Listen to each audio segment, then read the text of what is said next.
You can afford anything, but not everything. Every choice that you make is a trade-off against something else, and that doesn't just apply to your money. That applies to any limited resource you need to manage, like your time, your focus, your energy, your attention.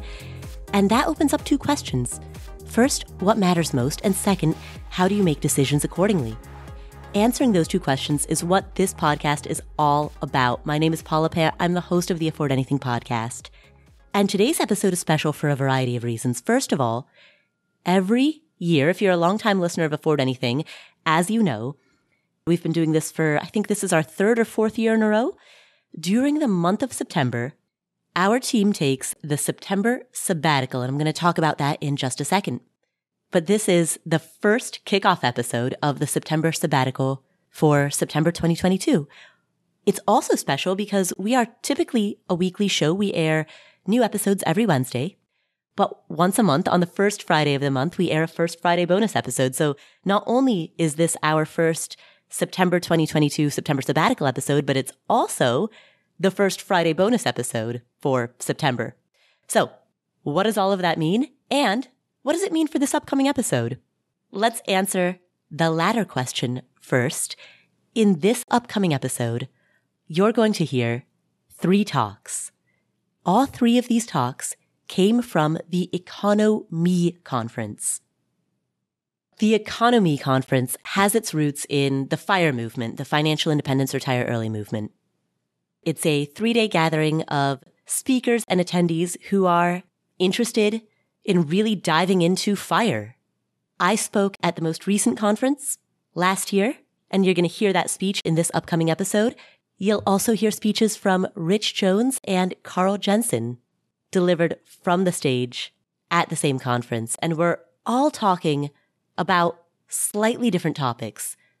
I talk about the first major goal that I ever budgeted and saved for, which was to travel the world. I share that story, and then I talk about budgeting. So my talk is much more tactical, actionable, implementable, if that's a word. Mine is fairly practical. Rich Jones, who is the founder of Paychecks and Balances, a platform that helps professionals navigate their finances, he talks about the pursuit of professional happiness. He asks the question, what if you achieve all your goals, but you're still not happy? And he shares some very personal stories.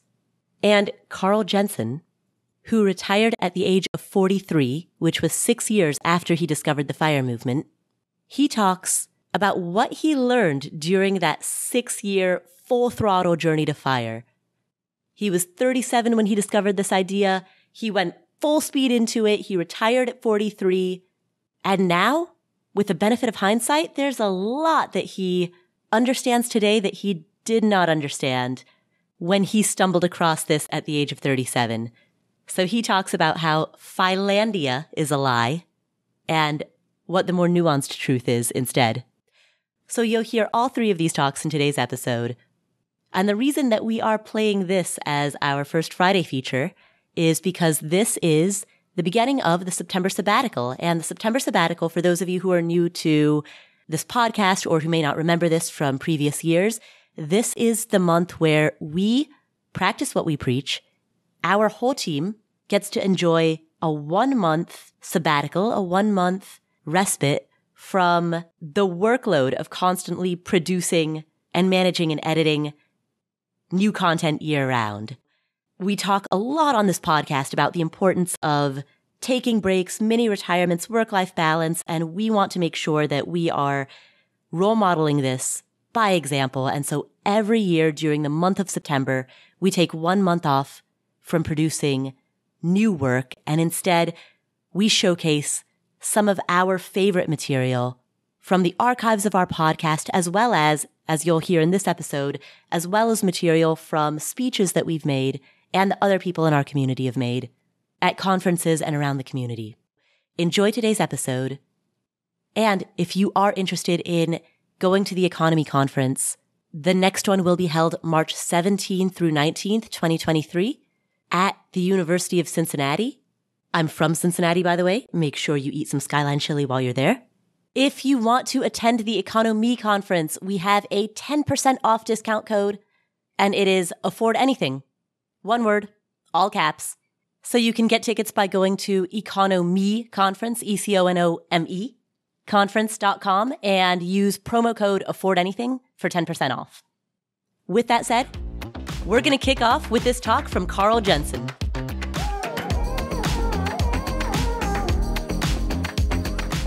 So before we get into it, I'm going to answer the question I know all of you are asking yourself right now. Where can I get this shirt? And to that, I respond with another question. Do you live near a Kmart? What the hell am I doing here today? Back in October 2012, I was a normal person, probably a slightly less than average human being. I was working a computer job, and I had a very, very no good bad day at work. I wrote code for a medical device which could potentially kill people, and I thought I had introduced a bug into the code that could potentially kill someone. And I'm coming from a point of extreme financial insecurity, so within like 5 seconds of me thinking this, I'm like, oh my God, I'm gonna lose my job, my wife is gonna leave me, off go the kids, I'm gonna be bankrupt, and my life is pretty much over. So in the middle of all this, I Googled, how do I retire early? And up came these two people, Pete, Mr. Mighty Mustache, and JD Roth. And I'm going to go off script here for a second. I asked JD for a nice HD picture, and he sends me this threatening picture of him holding some kind of dead rodent. Did I make you angry, JD? Is this some kind of mafia threat? I have a death squad. My animals kill me. JD, if anything happens to me, there's 400 of my witnesses/friends here. I'll get you later. So the first thing I thought, I saw these two guys' blogs, and I'm like, oh my God, they retired at like 31 or whatever. Early retirement is a thing. And then the next thought I had was, this is a bunch of... Now JD Roth is going to kill me with an assist from Pete. But no, it's all good, it's all good. I thought it was bullshit because I never knew anyone who retired before the typical age, like 65 or 70. Everyone I know who would work till like 70, then they'd go to Florida, and then they'd do whatever those people do, and then they would die. I even knew one relative who actually died on the job at the desk. But then I read a little bit more, and I saw this post from Pete about the 4% rule. I'm like, this is actually a thing. It's just a simple math problem. I don't want to live quite as frugally as Pete, but I could do this. So my next thought is I need to tell the world about this. There's just these two guys, and everyone else needs to know about fire, so I need to help these two out. So I started a blog called 1500 Days, and that was how many days I thought it would take to complete my journey to fire. And then I thought, I need to tell all of my friends about this because I can't just be fire and not have anything to do. I need cool friends to hang out with. I have a question for y'all. Feel free to shout back at me. Don't throw anything at me unless it's money or beer. Have any of you discovered fire and tried to tell the uninitiated about fire and try to convince them? If so, how has that worked out? So Pete, Mr. Mighty Mustache, said he created a PowerPoint, showed it to his coworkers, and they got so mad at him that he never did it again. I think I have actually pushed people farther into their corner. So, and if any of you were dragged here against your will, if any of you are that person, this slide is for you. So I thought all my friends would be like this. I'd tell them about fire, and they'd be like, this is amazing. I'm totally going to do this with you. Instead, they were more like this. And what I say is they came down with a case of what-if syndrome, because every time I tell them about fire, they'd have some different what-if excuse for why fire was not going to work. I'd like to tell you what some of those were today. My first friend said, I really love my job. I like it a lot. I just don't want to quit. To that I say, does anyone remember this company? Am I dating myself here? Does anyone remember what happened here? Let me show you.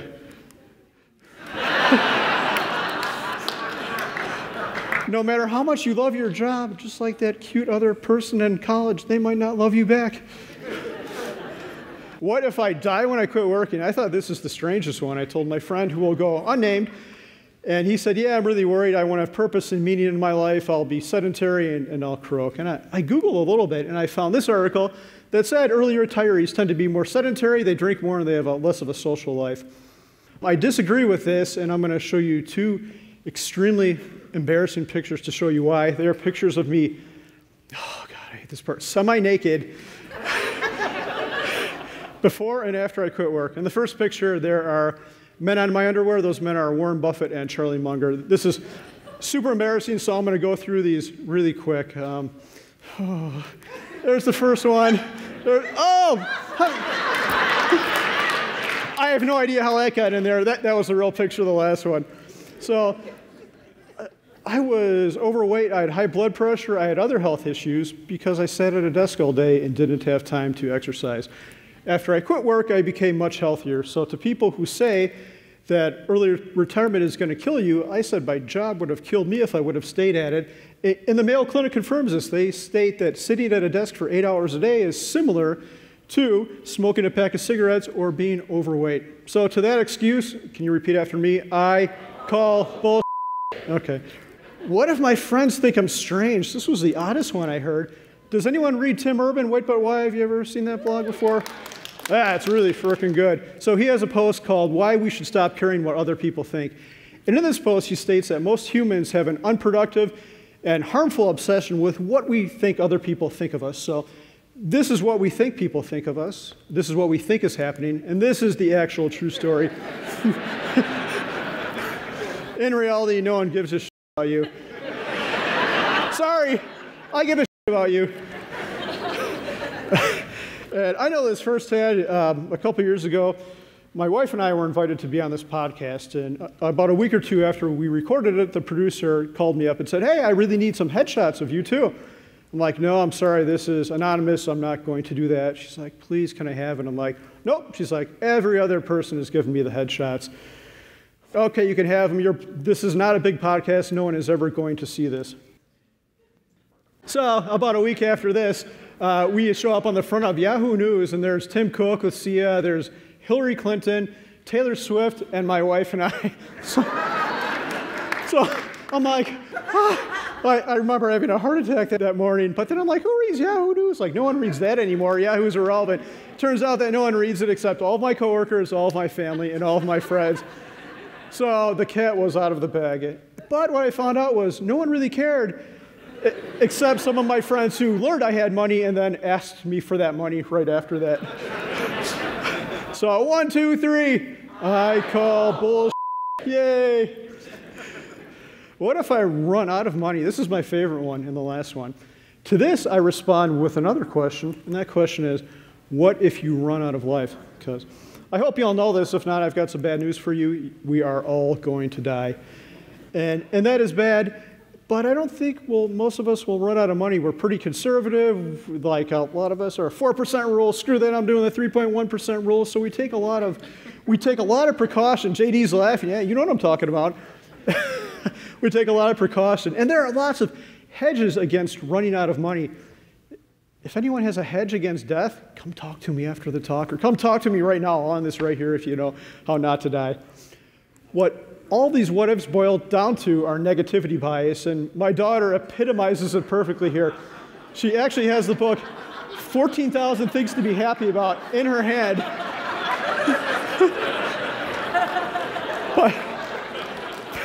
So by the way, quick side note, to get her permission to use this, I have to buy her cookies when I get home. So we're out on this walk, she's carrying this book, and the wind kicked up, and she had just learned about tornadoes in school, so she was convinced a tornado was coming. So she had 14,001 things to think about, 14,000 happy, 1 bad, and she focused on the 1 bad one, the tornado. So the first thing I want to tell you is, when you're presented with a challenge, it might be fire, it might be something else, instead of saying, what if this goes wrong? What if this happens? What if this bad thing happens? Instead, I want you to shut that down and say, what if I'm wildly successful? What if everything goes perfect? Because I think a lot of times that's what happens. The risks you don't take in life result in a life don't live, and there's a lot of great shit once you get outside that comfort circle. Okay, let's talk about fire a little bit. We all know what fire is, right? If not, you're in the wrong place. Okay, there's all these derivations of fire now, right? We've got fat fire, which apparently we can buy fancy cars that look like that. There's lean fire, where we live on rice and beans and apparently live in something like that. This sounds like university life to me, but what the hell do I know? Today, for the first time, I have created 2 new versions of fire that I'm going to tell you about. The first is something I like to call dumpster fire. Did COVID screw up any of your lives in 2020? You could shout at me. 2020 was not a happy year for me. COVID screwed up lots of things. Zach, the evil dog, this is my sister's dog, this dog, hates everyone and everything about the world. It's a miserable creature, and I've created a video to show you. Okay. There is sound, so listen carefully.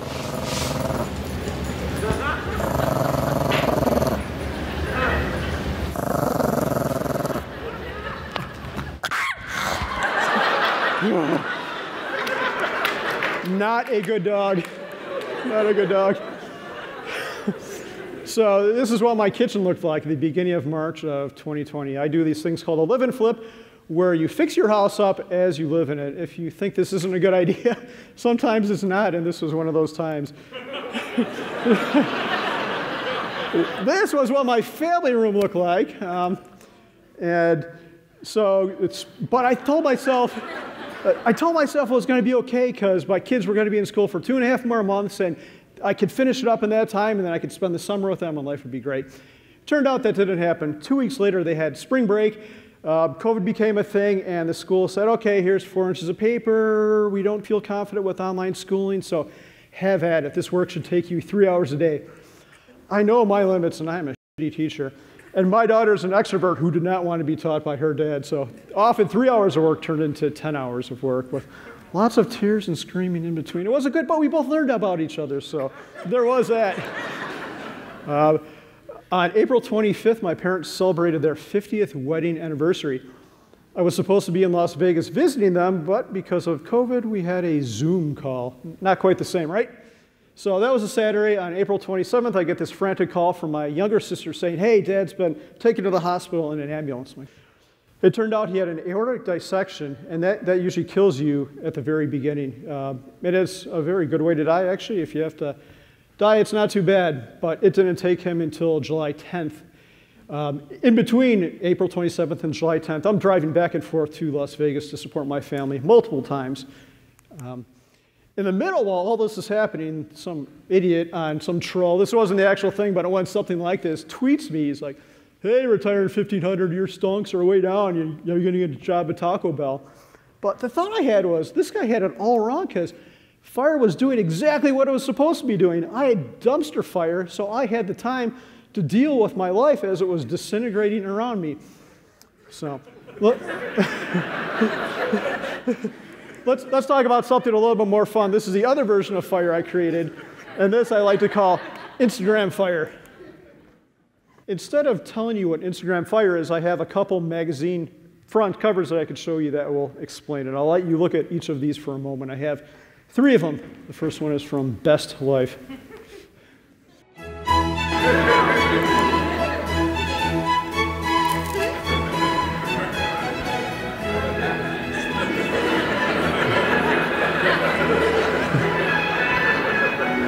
So this last one I'm going to show you hits really close to home, and I swear I do nothing about this before I Googled Instagram fire and came upon this. So this is a friend of all of ours that you're going to see in the next one.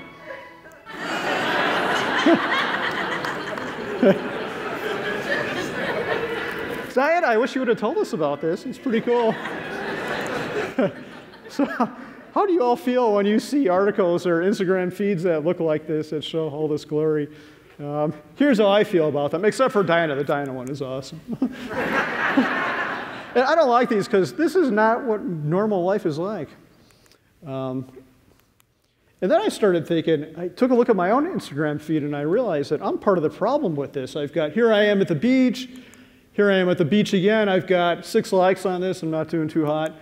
I took a picture of this cactus, and because of pretentious, you see where I'm going with this. You see where I'm going with this.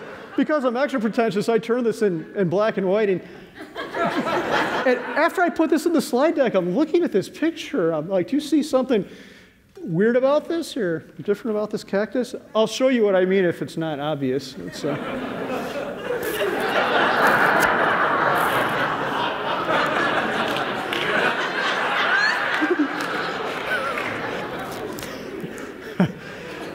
And then I asked myself, what if my Instagram feed was actually true and real? What pictures would it have? Here's my kids assaulting each other. Here's my wife, Mindy, on the hunt for dumpster treasure. Yes. Yeah, dumpsters are awesome. It's the theme of my life somehow. I don't know what's going on. I don't know what happened here. My kid and her friends got the phone and are screwing around. I should lock my phone, I guess. And so I invented these two new forms of fire, but I think both of them are kind of stupid because most of your life isn't spent on a van on the Mexican Riviera, and most of it isn't spent in a hospital room. The real value of fire is how it empowers your day-to-day life. So I get to spend more time with my kids. I volunteer at their school all the time. I get to see my wife more often, and I get to goof around with my friends. So fire increases everything I like to do in my day-to-day life. So love your life where you live it, and let fire help make that daily life better. I told you what I was doing before I discovered fire, and I'll tell you what happened afterwards. I wasn't happy at my job. I thought I was going to get fired. I thought I was going to go broke and live under a bridge somewhere. But then I found fire, and that was going to fix all my problems. Life was going to be so great after I got to fire. I would be in Finlandia, and there'd be, what is that thing, giant My Little Pony and rainbows and bicycles. And so we sold our big fancy house and bought this little one that had mice and other insect infestations in it. And then I made the decision, I need to increase my net worth, so I'm going to put some sweat equity into it. So I spent the next 5 years of my life working on this house with a full-time job and with 2 children. This was not a good decision. I call this part of my life my death march because I was working 100 hours a week and lots of puncture wounds and lots of support for the local urgent care facility. But the results were good. This house eventually became this, so that was pretty nice. We sold it for good money. Thank you. Okay, so I'd get the fire, and then I'd be super happy. But I felt like this. Does this still sound the same? Okay. But I still felt like this, and I'm like, what the hell's going wrong? Finlandia is a bunch of bullshit. Finlandia is a lie, because I feel pretty much the exact same as I did before I found fire. I'm no happier. So then I started researching, and this is from Sonja Lyubomirsky, who's a professor of psychology who researches happiness. And she states that about half of our happiness comes from genetic tendencies, so we can't do anything about that. 40% comes from intentional activity, and 10% comes from circumstance. So it's no wonder fire didn't make me any happier, because fire is a circumstance. And I don't want to downplay it or not be thankful. It's a really great circumstance. I'm so thankful for it, but it's still just a circumstance of life that may not necessarily make you happier, make your life better, but not happier. So then I started thinking, I'm pretty frugal, maybe I should be spending money, maybe the big spendy people are doing something right and I'm doing something wrong. So I started looking at house sizes. It turns out our house sizes are about, and this only goes up to 2010, about 250% bigger than they were only 60 years ago. We have a name for 1950s houses now. Do you know what it is? Yeah, tiny homes one. I should have put that in there, but starter homes is what we often call these two. And then I thought about cars. We used to drive stuff like this, and this is a lot nicer than some of the cars I've owned in my past. So now we have things like this to go 2 miles to the grocery store. And if I sound like a judgmental jerk up here, I did all this. Here's my fancy house that I sold to buy that crappy one that I showed you moments ago. 4 bedrooms, 4 bathrooms. We each had our own toilet. So luxurious. No wait ever. I had this car, this is ridiculous, that I bought for $45,000 that I drove 2 miles to the grocery store every once in a while. And then I started looking at this, and it turns out despite these bigger houses and nicer cars, we're less happier now than we've ever been. Look at that. In 1993, apparently we were real happy. Does anyone know what was going on there? Were they pumping drugs into the water? I don't know. It's a mystery to me. And it's no wonder that stuff doesn't make us happier either, because that's still just a circumstance of our life. So then I started thinking, what do I need to do to be happy? What is the real cause of happiness? And it's right there. It's intentional activity. It is the other 40% of stuff that we can control. And then I started thinking, what are intentional activities in my life? And some of them are health. Here I am running a 10K with my daughter. I'm about to give a talk, and I'm up here now giving a talk because this scares the out of me. But I know I'll be a better person for having done it. It's having really good friends to share your life with. It's about giving back and charity. Here we are on Bike to Work Day, handing out breakfast burritos to our local bicycle community. And it's having really, really great community in life. I'm looking at this picture now, and the amazing thing is I met all these people a long time ago, and most of them are here in the audience today. How cool is that?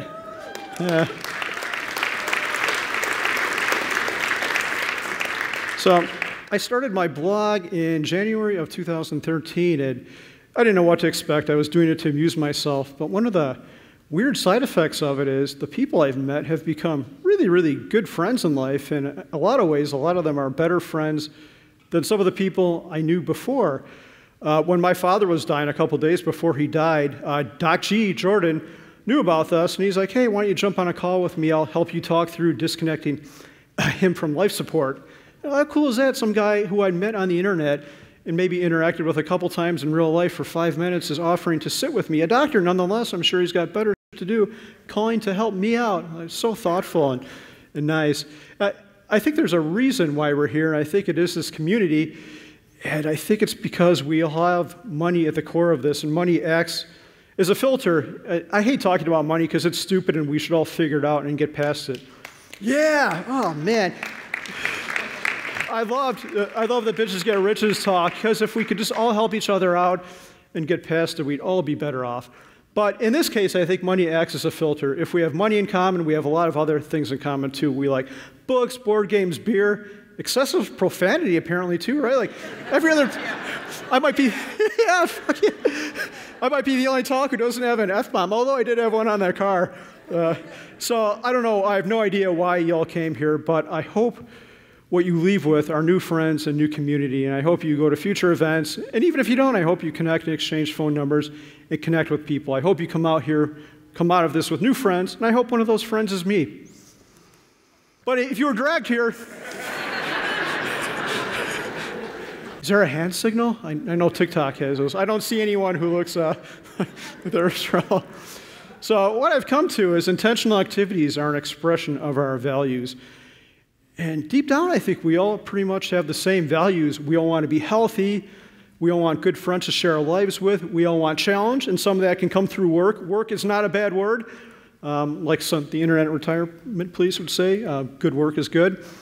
And if you think about all those things, none of them really cost any money. So the focus of life and the focus of your journey should not be financial independence. It should be FIRE. Instead, you should focus on your values, because I think if you live a life that's true and a life that's good, you're going to realize you don't have to spend money. Friends don't cost money unless you have friends like mine who find out you're wealthy and then ask you for it. I didn't send them any, though. If you do all this, I think FIRE is just going to be a happy side effect. And there's more to it. You're going to have some knowledge about how to invest and save. But focus on your values and don't focus on the money, and I think you'll arrive at the right place. I'd like to leave you with one thing before I end today. I quit my job in April of 2017, and my first goal was to spend as much time I could with my children. So every single event they had at school, I would volunteer for. It came to the point where the school would be like, yeah, we only have so many parents, you need to back off a little bit. We appreciate it, but please sit this one out. I'm like, okay. Anyway, this is the first event I attended with my younger daughter, Daphne. This was the end of school event in 2017, and at one point in this, I'm standing there on the sidelines watching all these kids running all over the place, screaming and yelling. She runs up to me and said, hey, Dad, hey, Dad, hey, Dad. I'm like, what's going on, Daphne? She said, Dad, I'm so happy you could be here with me right now. I'm like, oh. I'm sure she's long since forgotten that. It was probably gone after 5 minutes, but you know what? I'm never, ever, ever going to forget that moment in my life, May 2017. So I didn't do everything right in life. This home construction odyssey, many puncture wounds, it was a big mistake. Spending any time with this was a terrible mistake. Is anyone interested in canine adoption, by the way? But all of it, despite all these things I did wrong, despite the puncture wounds, trips to the emergency room, almost getting bit by that multiple times, it's all completely worth it because I get to have more moments like this in my life. I wouldn't trade it for anything. Thank you so much. I hope you enjoyed that talk. This is Rich Jones, asking the question, what if you achieve your goals, but it wasn't what you thought it would be? Enjoy. Did anybody in here have lower back pain before? Any lower back pain sufferers? All right, so I see I got some fellow lumbar sufferers in the room. So I used to have back pain so bad that sometimes I would feel it down into my hamstrings. And there would be days where I'd wake up screaming and writhing in pain, and there'd be nights where it'd be the same thing. a struggle, the frustration of my back constantly hurting. And then there would be periods where I'd be totally fine, where I'd be running around, riding bikes, doing all of that cool stuff until I would do something stupid like throw out my back folding the blanket. Who throws out their back folding a blanket? Or I would throw out my back doing something stupid like stepping off a curb wrong. Who throws out their back stepping off a curb wrong? And I would go through this cycle time and time again over the course of the years. And so what changed? I started strengthening my core, and I need a clicker for that. And so as it turns out, glutes, hip flexors, hamstrings, all that good stuff, it's all connected. And for years, I've been neglecting all of these surrounding muscle groups. So much that my back was working overtime to hold it all together. And so while it felt like my back was actually the problem, it was not my back. It was a whole lot of other stuff. And so I share this because sometimes we know there's an issue, but we don't want to do the work to get to the root of it because we know it's going to be hard, and we know it's going to be challenging. And we'll be fine for a while, but eventually, in some form or another, we break down because avoidance never dissolves the issue. And so I'm going to talk to you a little bit today about how I've navigated my career and how I've made some of these decisions to ultimately get to a point where I'm working at a place like Google. But I'm also going to talk to you about the other work that you need to do. Because no dollar amount, job title, promotion is going to bring you the happiness or the freedom that you're looking for. But this other work will. And so your career is a tool. It's a tool to help you get more of what you want out of life. So maybe that's the opportunity to travel to other offices so you can see and live in different companies. Maybe it's the opportunity to pick up skills so you can say F the day job and go start your own thing. Maybe it's the peace of mind that comes with a steady job and benefits so you have the mental space to spend time with the people you love. For me, my day job was why I was able to become debt-free in 2018 after a bunch of horrible decisions. My day job is why I was able to take an exquisite European vacation with Boobokins that culminated in an elevated experience in Amsterdam. I don't know why y'all laughing. And my career is why I'm on this stage giving you this talk today. And yes, I did call her Boobokins. But this tool is hard to leverage if you don't know who you are, where you're going, and why. I know you've heard several versions of this today, but let's talk about what that looks like in action. When you're not clear on these things, life is happening to you. You constantly feel like you're behind. You constantly feel like you're reacting. You might find yourself in situations where you're accepting things out of convenience as opposed to necessity or purpose.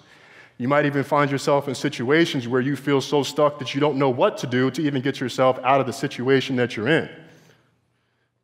And there's a cost that comes along with these things where you don't find yourself moving intentionally. Time. Because the longer you wait, the longer it takes for whatever that thing is. There's also the impact in money, which you may not think about. And I've done this myself, where I've been so complacent in a job that I stayed there to the point that I hated it, and I just wanted to accept the first offer that came my way. And so when you do that, you automatically cut yourself down at the negotiation table and cost yourself money then, and then possibly in the future. And then, of course, there's the cost of sanity, of being in a situation or a place in your life where you want to change things or you feel stuck and you want to be able to move, but despite your best efforts and despite everything you try to summon within your confidence, you just can't find yourself making progress. And don't get me wrong, no matter what, there's going to be shitty times, right? We all go through shitty times. But it's easier to maneuver through the manure when you know where you're going. So in 2008, I accepted a job at this staffing agency in Boston. And just before that, I was doing a job in outside sales, and I pretty much looked like Will Smith in Pursuit of Happiness, carrying a freaking first aid kit through the mean streets of Boston. That was my life. And I got to a point where I was tired of the 80-call phone blocks, the showing up at people's businesses and getting no-showed, and all of the rejection, and realized I wanted to get closer to my career in human resources. That's what I went to school for. And so I noticed, as I started applying for HR jobs, the only messages back I got were the ones to say, you don't have enough experience. But it's an entry-level job. How am I not going to have enough experience? I realized that I would have to take on a stepping stone role. And by that, I mean, what position could I take in between to get me closer to where I ultimately wanted to go? And I started thinking about what transferable skills did I have. And having been in sales, you get a lot of them. And I ended up deciding that I would go work at a staffing agency because you're selling candidates to companies and companies to candidates. I also knew that I would be on the phone again, but this position would get me closer to my goal of being an HR generalist. So I end up starting this role, and things are fine for a while, and then I start to get worn down because it's not 2 phone blocks a week, it is 60 to 80 phone calls a day. And I'm an introvert, a hardcore introvert. After I'm done with this talk, I'm gonna go back there and pass out. Yeah, I'm that bad. And so I'd have days where I would go to work dreading getting on the phone, the constant rejection, and there'd be times where I'd be riding home on the subway, foolishness happening in front of me, and I just wouldn't care because I was just so tired. And I had to wear a suit to work. I don't believe in that. But it was a very necessary step in terms of me being able to progress in my career, and I remember by the time I got an offer for an HR journalist position for a role in New York City, I was outside of my office in Boston, doubled over against the wall in tears because I thought I was free from what I had experienced for the past 2 years in terms of how exhausting that was to me overall. And so here's another thing. You don't need to love your day job. That whole myth of, oh, you got to be passionate, all of that stuff, you don't got to love your day job. It just needs to serve a greater purpose. That's all. And I'll tell you, too, that it's also fine if you do want a day job and you want to chase money, because maybe you're in a season of your life where chasing money is what you need to get you where you ultimately want to go. So it is okay to chase money. Don't let anyone tell you differently. What's most important is that you have a purpose when you're doing it. And so I get this job in New York. I pack up my life in Boston. I fly down the highway to this apartment where I would become acquainted with bed bugs, roaches, and mice. Shout out to Harlem. That's not all of Harlem. That was just my experience in Harlem. Shout out to the real people from Harlem. But anyway, so I start this job, and I'm working at this prestigious nonprofit that's so hard to get into, and I'm so proud of where I work. It's something that it has purpose, and there's meaning to what we're doing. And then a year later, I get a different manager. Yeah. And then I get assigned some project work that's completely out of my league because I hate spreadsheets. And then I'm getting negative feedback from my manager. And then I'm finding myself walking down this hallway in New York City's old Port Authority building, where Google owns many of the floors upstairs, and I'm thinking, I feel just like I did when I was about to leave the staffing agency. Not a very good feeling. And so at that point, I said, you know what? The only time I've ever been able to go upstairs to the Google office is when someone's in town to visit who works for the company. So I ultimately want to work somewhere like that. So I'm going to position myself next by going to a tech startup because I know that's where big companies like this recruit out of, and then that's going to help me land at a place like a Google. And so that happened. I'm sure my manager was happy to see me go. I'm sure the tears that she was crying were actually tears of joy because now she was going to be hiring someone who wanted to be there doing the work that they were doing. And I got this job, and I'm like, wow, it's this big pay increase. I feel like I'm coming up. I'm going to be working in-house doing recruiting at this tech startup. Man, I can't wait to tell people about this, post this on the IG, the Twitters, all of them other social media platforms. I was excited about it. And then everything goes fine for a little while. And then I find out, don't ask how, that the person who was in that role before me made 25% more, and they had less experience than I did. Yes. And so I'd run into something called salary compression, and the basic example I give of this is when you've been doing a job for a while, maybe you even get promoted, you get your pay increases year after year, and then someone comes in with less experience making exactly what you make, if not more. And what I hadn't accounted for was that I'd spent 3+ years in the nonprofit industry. And nonprofit pay increases aren't like they are in the private sector, and I found that out the hard way. And so even though I got what seemed like a huge pay increase, it was nowhere close to where I should have been, and there were some mistakes I made along the way because with that job, I let myself stay there to the point that I got desperate, that I accepted the first offer that I got that felt like it was a good decision. But there are some ways to avoid the squeeze, and this is going to sound like really basic stuff. Look every couple of years, and I say this because people are like, oh man, like, I want to be loyalty, well, I'm not even going to go there. But you look every couple of years because no one says you have to leave. You're just doing market research just like you would for anything else, just like you would for anything that you've probably learned about in some of the other sessions that you've attended. You owe it to yourself to see what's out there and to see if there is an opportunity for you to maybe go somewhere else. Or maybe you say, hey, there's something out here, and you bring that back to where you work, and then they're giving you a promotion and doing all of that they probably should have did for you in the first place. Second is tracking your work. It sounds super basic, but the more information you have of all of the work that you've done over the years, the people that you've worked with, you've had a positive impression on, those become assets and tools when you get into a performance negotiation conversation. Because a lot of people expect their manager to track their accomplishments, but guess what? Tracking your accomplishments is your responsibility. You don't rely on a manager to remember everything that you've done for the past few years or the past year. I've been in that role myself, and I barely could keep track of what I was doing. And so when you have this information and you go into a performance review conversation, that's the opportunity for you to advocate for yourself. Another use case, you're going on a job interview. You have this list of all of these things that you've done from over the years. That's more information and more opportunities for you to be able to answer questions and show them why they need you to pay you at the highest dollar amount. So make sure you're tracking your work. And if you find yourself in a day job where you're scrambling at the last minute during performance review season, you might want to change that into 2022. Yeah. And then lastly, hold on sharing numbers. And this is a mistake that I've made a few times in the past, because you start negotiating with a recruiter, you find yourself in a situation, I don't want to mess things up, blah, blah, blah, blah, blah. You tell them what you made in your last job, or you throw a number out there, and now you're anchored in that number when you get to salary negotiations, and you have to find yourself backtracking a bit. And candidates have a lot more power than we think that we do. And at least as of a few months ago, 21 states have banned employers from asking salary history. Some states have gone a step further and have banned employers from declining candidates who don't want to provide past pay information. And some states have gone a step further and said if a potential employee asks what the pay range is for the role, you have to tell them, or maybe it even has to be posted. And so I ask you to keep that in mind again because of how much power you have. And especially if you're at the point of interviewing with a company or whatever it is, they've obviously shown interest in you. And if you're at the point of getting to an offer, they obviously want to bring you on board.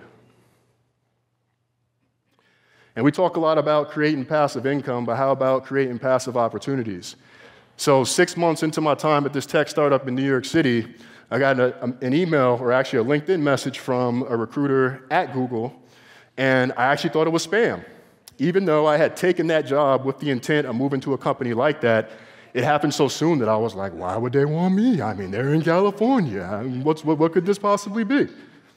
And then that conversation would go on for an additional 6 months, and I'll talk a little bit more about getting that job. But part of the reason they reached out to me is because I had optimized my online presence. And since I'd been a recruiter for years, I knew how to think like a recruiter. And if you're thinking about looking at new day jobs, I encourage you to think like a recruiter as well.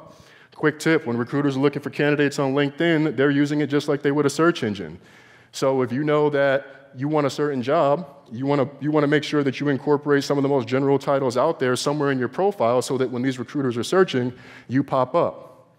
You also want to make sure that you're telling a consistent story between your resume and your LinkedIn profile. So you don't want to have a LinkedIn profile that makes you out to be this amazing project manager, program manager, and then your resume is talking about something completely different.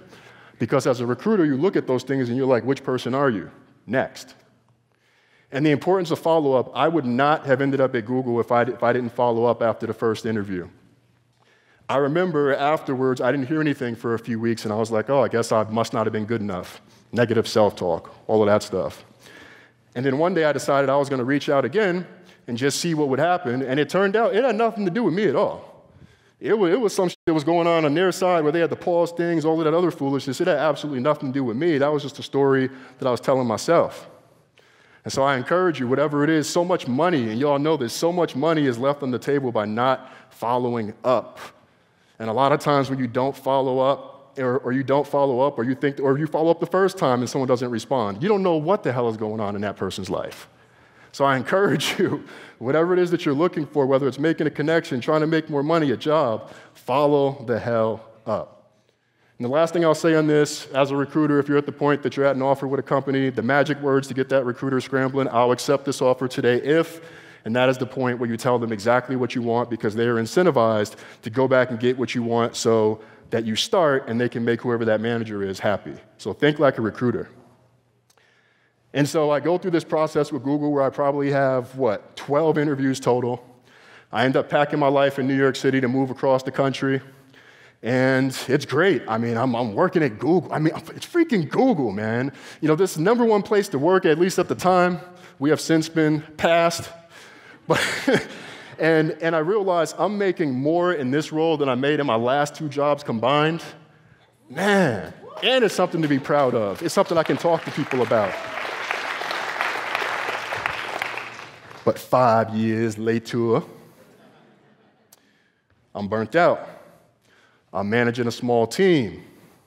I'm not learning.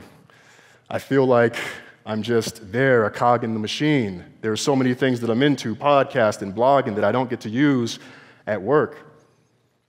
And then one day I'm talking to a friend and a colleague, and he says, you know what, you'd be good in a communications role. And I say, why do you say that? And he's like, well, think about all the transferable skills you have, man. You've been a freelance writer, you've been podcasting, you've been managing projects, workflows, branding, all of this stuff. And me, thinking I knew it all, at that moment I realized I didn't, and I'm like, you're right. There is a lot of stuff that I can do outside of this world of recruiting. And so my point here is you don't need to leave your company to leave your job. Particularly when you're working at these medium and large-sized companies, people underestimate the role of internal mobility. And I actually find when you're working internally at a company, it's often the best time to make a career pivot if that's what you want to do, if that's what's in the agenda for you, if that's how you want to leverage this tool. Because there's already a track record of performance. You got better access to hiring managers in the hiring team, and it's less risky versus having to uproot your professional life and go start somewhere else, only to find out that you don't actually like where you work. So if you are thinking about full-time career opportunities still until you reach financial independence, make sure that you're thinking about medium and larger companies, which will allow you the opportunity to be able to move around without leaving. And so I'm in this new role doing communications, and everything's going fine for a while. I'm writing, I'm adding value, I'm learning. Man, I haven't learned in at least a year, and I'm feeling great about things. But then slowly but surely, that feeling returned. I'm quiet in meetings. I'm not feeling like I'm learning. And then one day I have a conversation with my manager, and she tells me about this role in diversity, equity, and inclusion for someone who does career coaching and likes playing the role of an advocate, and it feels like this is the career nirvana position for me. Man, I get to do stuff and talk about things in the podcast like at work. It felt like the dream at the time.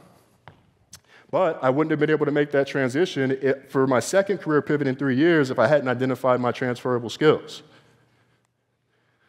And so up to this point, I know I've talked a lot about my progression and some of the lessons that I've learned, and I've also talked about how to use your career as a tool, but if you're not careful, your career can also be a crutch. It could become the reason that you don't take chances and you don't do the things that you say are important to you. For me, my career is why I missed weddings and gatherings. My career is why I was never able to fully put my foot in on my business until now. And my career also became an excuse to drink. So what many people don't know is that through these years where it looks like I'm winning, I'm working at Google, I'm getting these promotions, I'm getting trophies at award shows, behind the scenes at different periods I was struggling a lot. And there were times that I woke up with so much shame at how much I drank the night before that the only solution for me was to drink that much the next day and find myself in another cycle that would go on for years. And so what changed? Well, I gave myself permission to quit on July 1st, 2020, in the midst of the pandemic. And it's no surprise that since making that decision that I've been able to welcome so much abundance into my life, but I also gave myself permission to invest more in myself. And that giving yourself permission really is the first step to breaking whatever cycle it is that's holding you back from where you ultimately want to go. And so what you see is people here who are on my support team, my therapist. We've been going 4 years strong. My leadership coach, who I started working with, part of a mastermind group, accountability partner. I'm actually getting back into competitive track and field shape because I finally have the space in my life again as a result of that decision that I made. So I'm working with a trainer. These are all of the investments that I've made in myself, and the output of this, that business that I wasn't able to put my foot all the way in, I made more in the last year than I made probably in the past 2.5 years for that business combined. I started seeing more success at work. I ended up getting that job that I was telling you about, where I'm now working in diversity, equity, and inclusion. And things were fine for a while, as they normally are. And then I noticed this year, in March, I got that job. A few months later, I started having panic attacks. And then it got to a point where really basic work tasks became difficult to do. And I had to give myself permission a second time to take a mental health leave from work at the beginning of September. I'm actually still on that mental health leave right now. I consider this part of my therapy. And right along with this is the importance of giving yourself permission, but also it's okay to take the time, whether that's from your job, whether it's weighing a decision, whether it's reflecting or doing the work on yourself to get to where you gotta go. It's okay to take your time. These companies, the loyalty, all of that stuff, I know some of us are afraid to use the vacation days that we've actually worked for. It is okay to take that.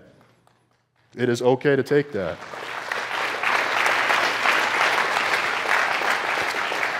And it's interesting because we talk so much about freedom, but I'll tell you a little something about freedom that I learned by having time alone with my thoughts, because that's what it's been probably for the past 10 to 12 weeks.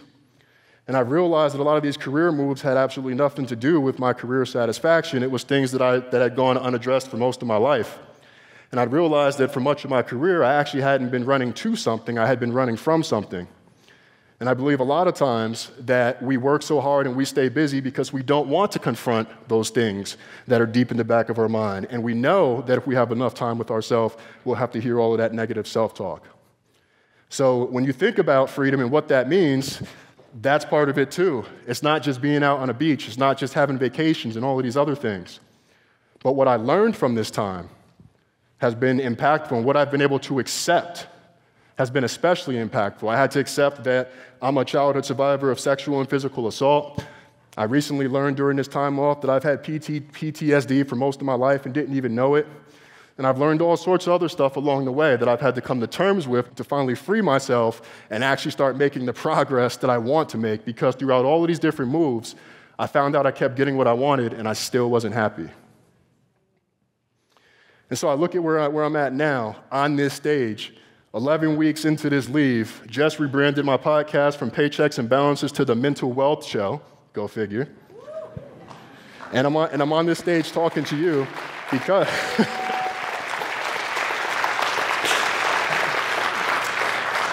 And I'm on this stage talking to you because, like I said earlier, I've learned no dollar amount, job title, promotion, award, trophy is going to bring you that freedom and happiness. In fact, those are all just Band-Aids.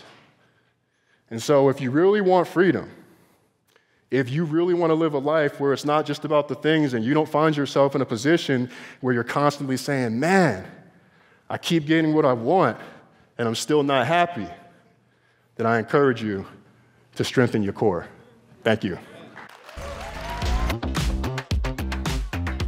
What an amazing and heartfelt speech. I am so grateful to Rich Jones for having the courage to give a talk like that, and have so much respect for him.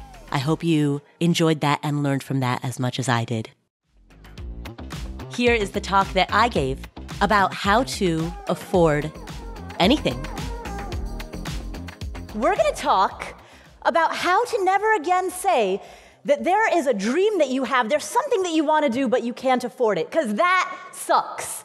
That sucks, and we're going to make sure that that sucky thing, that you feel like there's something that you want, there's a dream, you want to travel, you want to quit your job. Who wants to quit their job?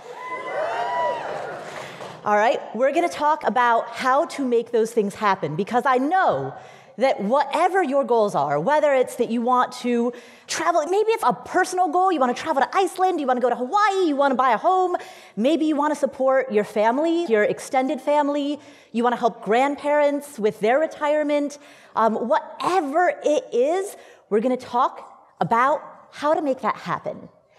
And I'll start by telling you a little bit of my own story. And we will climb into the Wayback Machine because I'm kind of old.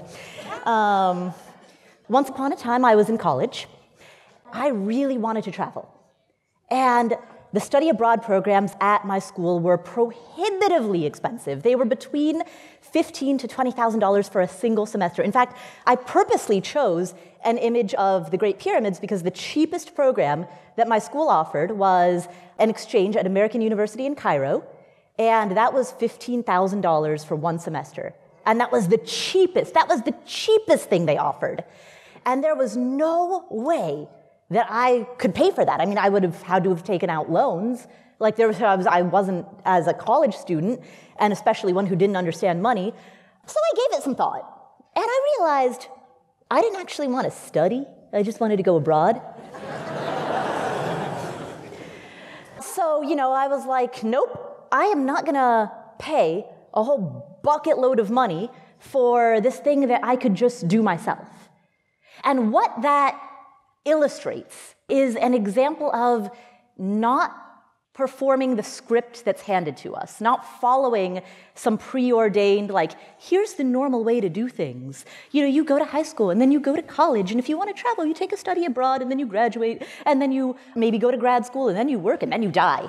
Well, let's, with the exception of the death part, let's switch up the order here, and do some different things in different orders, and think outside the box a little bit. And so a lot of how I tried to tackle this problem in my head was first to cut to the chase, to get to the heart of what I really wanted. What I wanted was to travel, to explore, to see the rest of the world. There are all of these countries that I'd only read about in books. This is before YouTube, of course. I don't read books anymore. No, I'm just kidding. And I also, instead of saying, I can't, when people say, I can't afford it, like you're leading with the word can't. And it's much more powerful to lead with, how can I? Because when every can't gets reframed as a how can, ideas start to unfold. Life begins to change. And you stumble upon solutions that are maybe a little bit less conventional, less standard, but way more fun. So, I decided I was going to graduate, get a big kid job, save up some money, and go travel. And so I got my big kid job. This is 2005, and my starting salary was $21,000 a year. Sometimes when I say that, people are like, oh, are you talking like $1962? No, adjusted for inflation, that's like still pretty close to $21,000, maybe $25 in today's dollars. My highest salary that I ever earned working for somebody else happened in 2008 when I quit that job. And at the time that I quit that job, I was making $31,000 a year. That's the most I've ever made as someone else's employee. Despite the fact that I was earning in that range, I saved $25,000 during that 3-year time span from 2005 to 2008. And I did that through side hustling. On average, I made about $800 a month. I mean, it wasn't perfect. It was like, some months more, some months less, the side hustle thing. But I averaged around $800 a month. After 3 years of consistent action, that came to $25,000. And I was like, woo, I've got like a year's worth of income saved. That's nuts. I think I'm going to quit my job now. So I did. And so this is my friend Kim. She's one of my 2 best friends, Kim and Mo. If they're watching the YouTube video of this, hi. So my friend Kim and I decided that we were going to travel through the most expensive place that we could think of, which was Western Europe. So we go to Spain. We do it as cheaply as possible. So there's Kim sleeping on a camping mat on the floor of, I guess it's a bus terminal, because, hey, it's a place to sleep. And we joined this program. It's Worldwide Workers on Organic Farms. And so we go to these different farms. That's Kim. She's obviously posing for the photo because nobody smiles like that while they're using a trowel. That is not a natural facial expression for that movement. But it's a cute picture, so I included it. We went to this organic farm in Spain where, in exchange for hard manual labor in the sun, we got like a sandwich and a place to sleep. This, by the way, was where we slept. We slept in this old RV. That thing gave both of us the most terrible case of head lice. Head lice. Okay, you see this, right? And I know this is going to sound difficult to believe, but 12 years ago, when I was 12 years younger, my hair was even longer and even thicker than it is now. You can tell that I've aged by how short my hair is now. I go home and my mom's like, you're old, yeah. So I'm glad that by the time we did this trip, I had quit my job, because if I hadn't, I would have needed to quit my job to manage my hair. Can't do both. I can't do both. So we're in Spain, quite literally scratching our heads trying to figure out what to do next. And I'm like, I gotta get out of Western Europe. I can't. Well, not I can't. How can I? I'm gonna go somewhere else. And so I fly to Egypt on a one-way ticket. That's the bottom photo is in Egypt.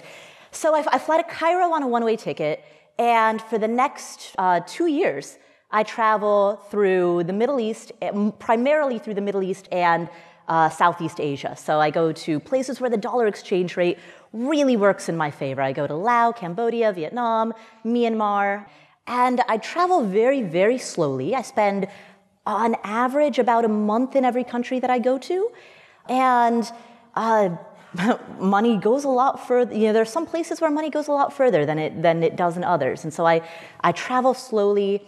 I develop efficiencies. I create friendships, when the type of friendships that you can form when you're somewhere for a month that you can't form when you're somewhere for a few days. And that's what I discovered is one of the great quote-unquote hacks of travel. It's not really a hack. It's just truth. I guess we use the word hack for whatever.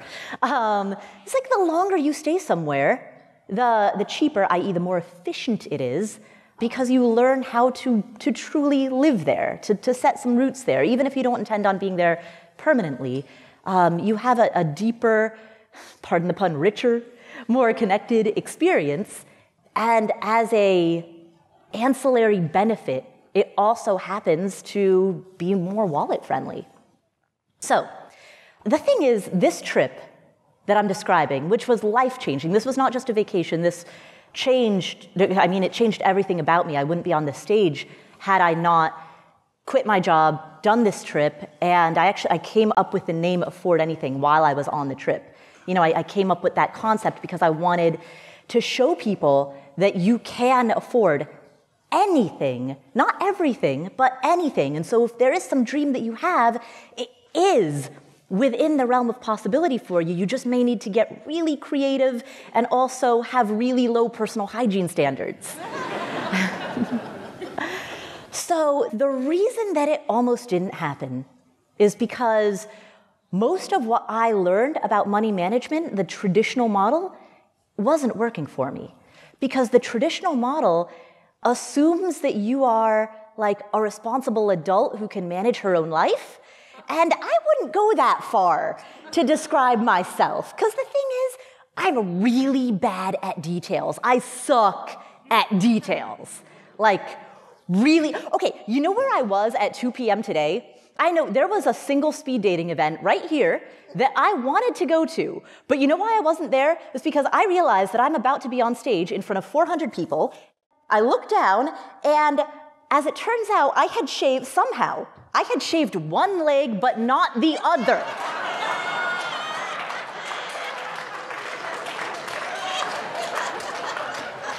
So I had to go back to my hotel room to shave my left leg.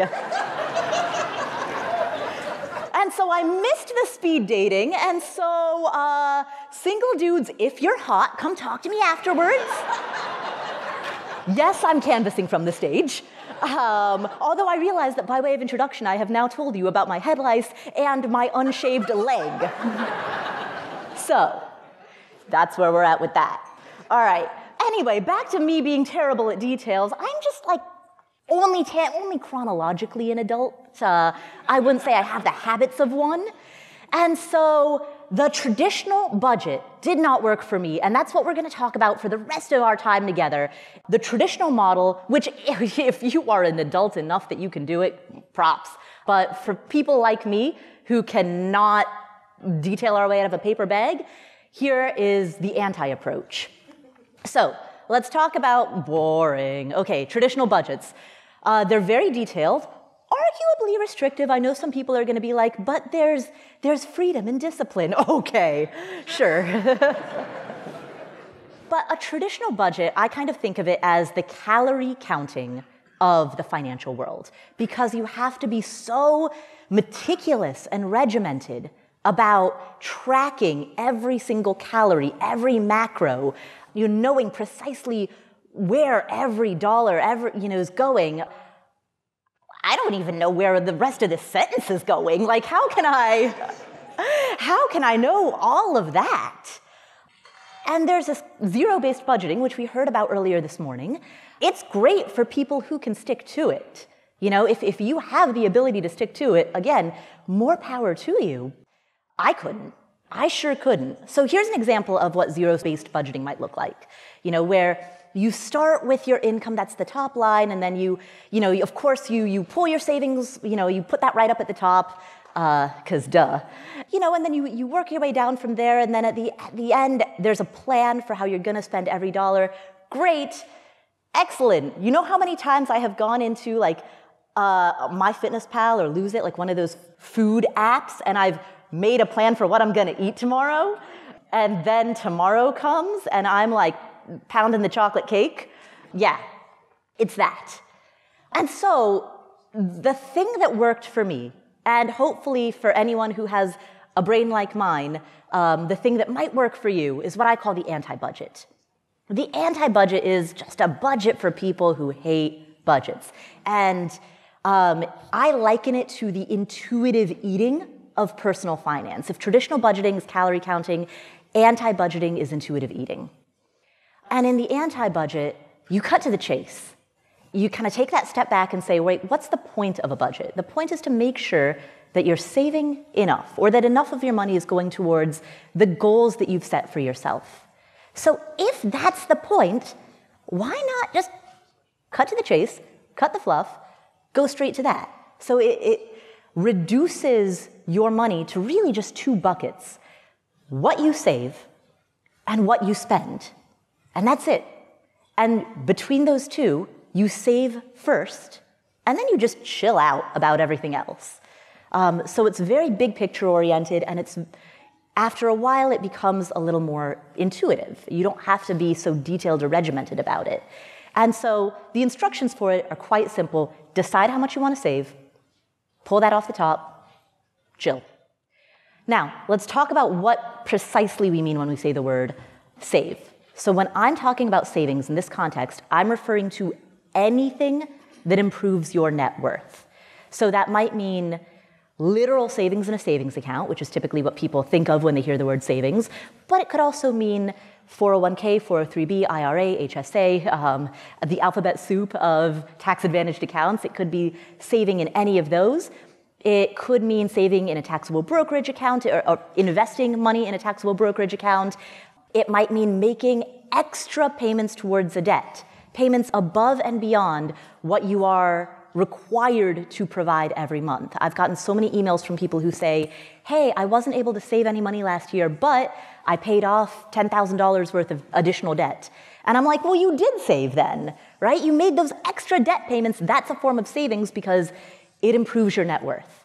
So anything that improves your net worth is savings, because at the end of the day, savings is deferred spending. So if you're not spending it and you're using it to enhance your net worth in any capacity, that's what we mean. So the anti-budget philosophy, hey, I already remembered to say that, look at that, is to make sure that you're saving enough, which is to say it is to make sure that your net worth is improving so far as your locus of control allows it to do so.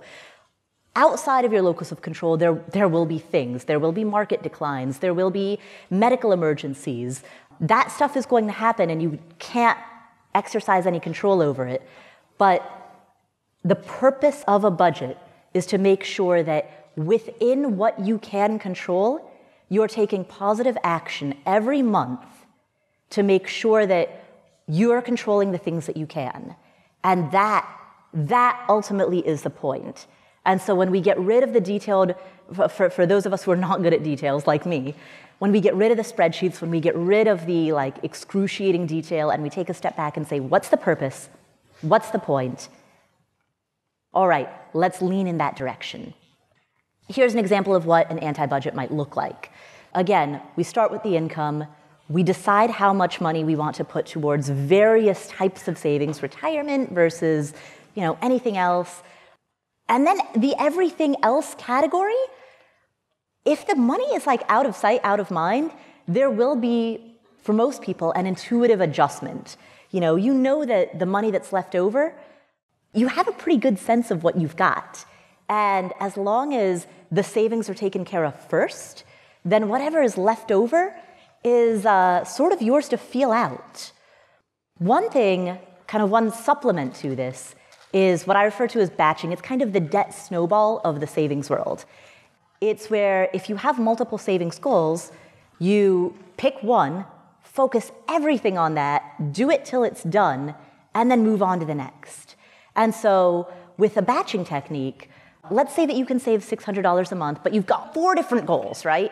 And your goals total $36,000, but you can only save $600 a month, and oh my goodness, it feels like you're never gonna hit these goals.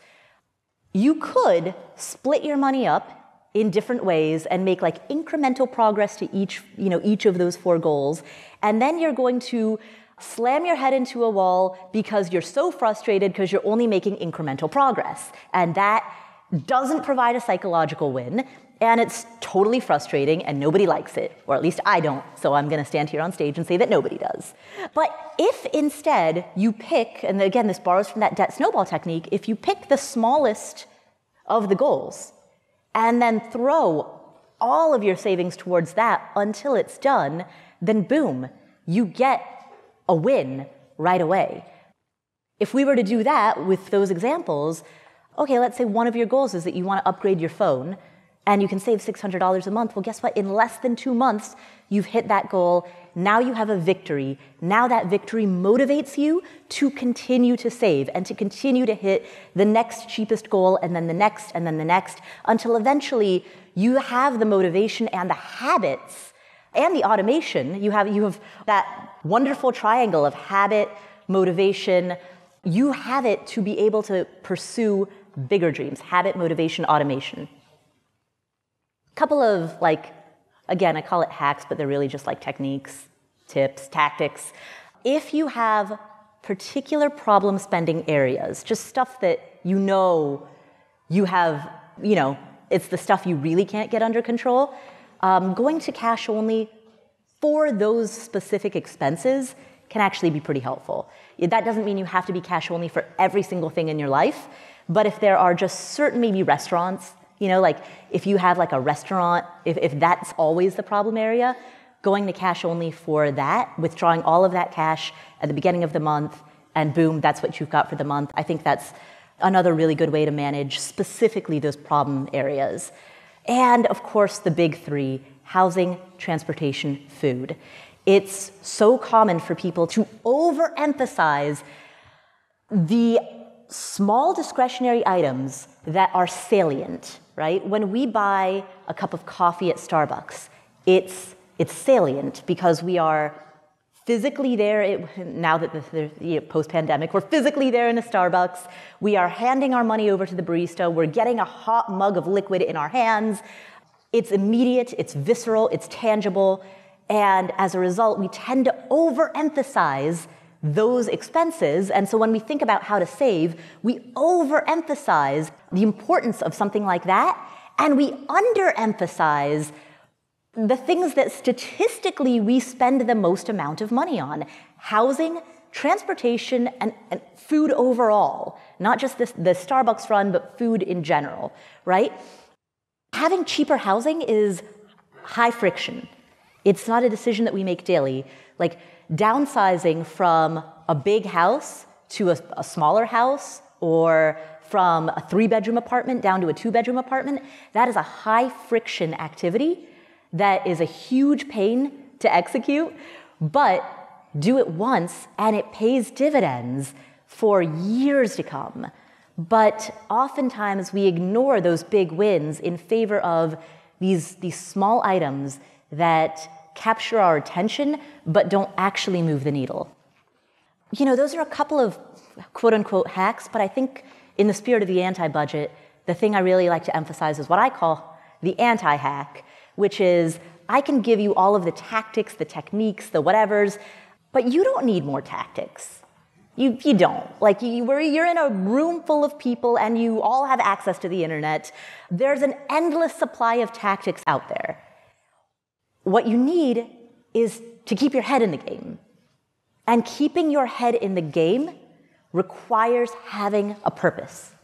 Because if you don't have a strong why, if there isn't a reason why you're saving, you're investing, you're learning about that alphabet soup of tax-advantaged accounts, if there isn't a good reason why you're bothering to do this, then you're not going to stay in it for the long haul.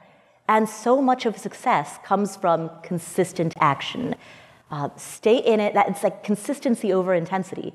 You stay in it, you play the long game, and eventually, over time, things start to add up. And that can only happen, that consistency can only happen if you remember your why. And so for me, it always comes back to traveling, being in Spain with my best friend with a head full of lice, and 2 shaved legs at that point, I assume. For the rest of my life, will always remember that trip. And all of the many, many, many other trips that I've taken with other friends and solo. And nothing will ever replace that. No other opportunity could ever nothing compares. And I'm so thankful that I never had to say, oh, geez, I would love to do that, but I can't afford it. And the reason that I didn't have to say that, again, comes from everything that we've just talked about, from being clear about your why, your priorities, and using that why to keep your head in the game so that you can stay consistent for the long haul. Thank you.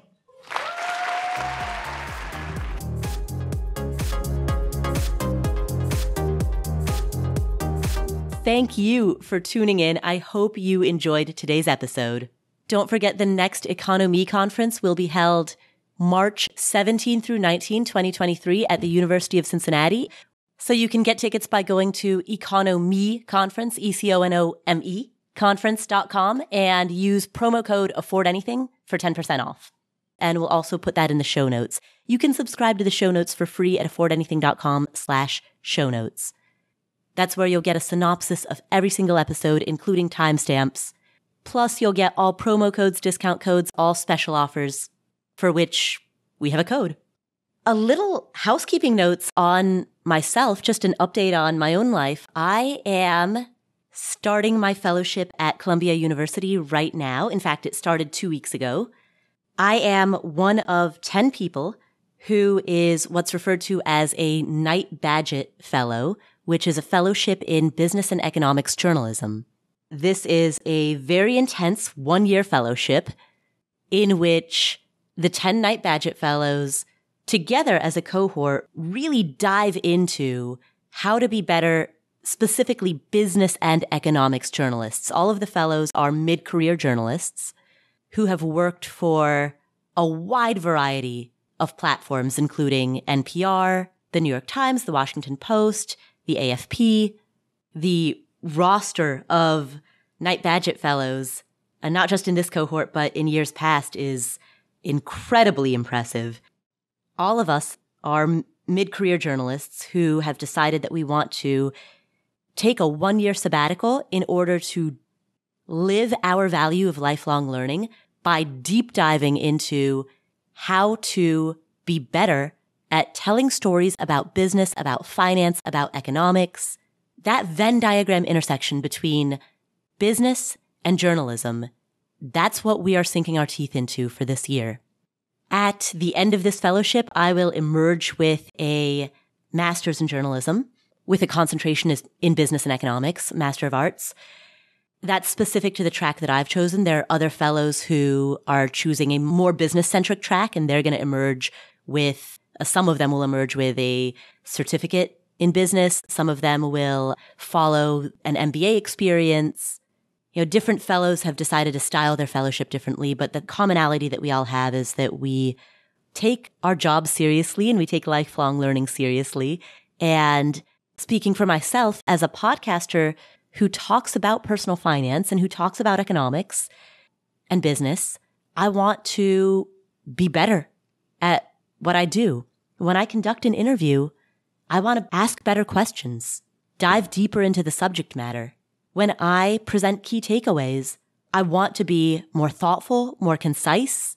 When I write for the Afford Anything newsletter, or heck, even create Instagram captions, I understand that I'm talking about incredibly important material, about people's money and careers.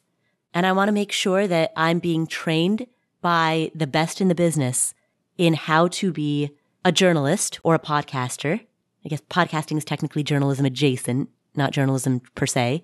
But I want to be sure that I'm being trained by the best in the business on how to deliver those stories in the best possible way. So that is the project that I'm undertaking for this upcoming year, for the next 10 months, starting right now. It's going to be intense, particularly doing that and hosting this podcast, the Afford Anything podcast, at the same time. It's going to be intense, but it's going to, I think, be transformative. So that's what's happening in my world right now, and I'm very excited about it, and I want to share that with you. I will occasionally be posting updates on Instagram. You can follow me there at Paula Pant, Paulapant. It won't be anything fancy. I'll just be brain dumping thoughts and reflections, but I know I'll be learning a lot, and I'm eager to share everything that I learn. Thank you so much for being part of this community. This is the Afford Anything podcast. My name is Paula Pant. Please make sure that you are subscribed to this podcast, that you're following this podcast in whatever app you're using. Just open up that app, hit the follow button, and please share this podcast with a friend or a family member. Again, remember, you can subscribe to the show notes for free at affordanything.com/show notes. Thanks so much for tuning in. I'm honored to play a role in your personal finance and financial independence journey, and I will catch you in the next episode.